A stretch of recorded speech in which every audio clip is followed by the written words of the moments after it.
we've spoken about individuals. Okay, we're talking. You shared your story of your colleague, his marital status. Let's take it a notch higher. Countries, developing countries receiving expert advice.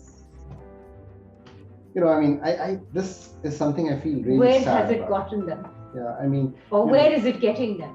I mean, countries like Pakistan, the sub-Saharan African countries, getting so much of advice from developing partners, from the developing world, the developed world rather, and the developing world, partly exchanging south-south kind of interaction. Yeah. And many of these have macro numbers which are not heartening. They have social sector numbers that are not great. So what's gone wrong? I mean, a cliche is to say, one size fits all. Advice came and it didn't help. But I think there's much more to it.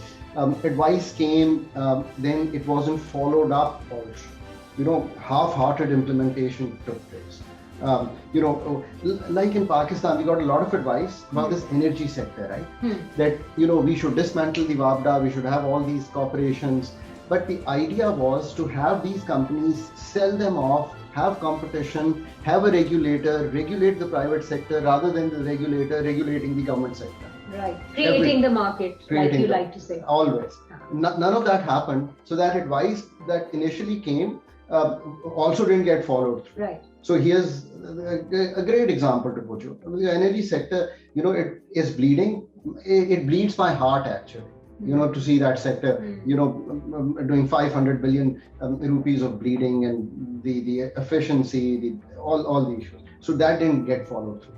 So here's the context of not understanding that Pakistan would not have been able to follow through. It didn't have the readiness to do it, and there was the advice in decades, and we are still there.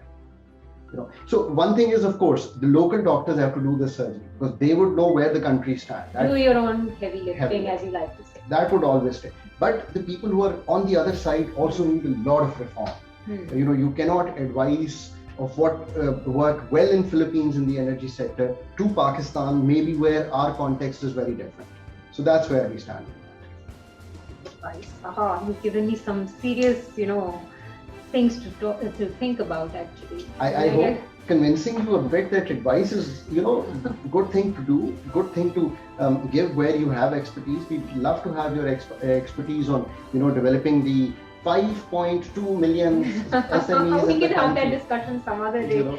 I'm semi-convinced.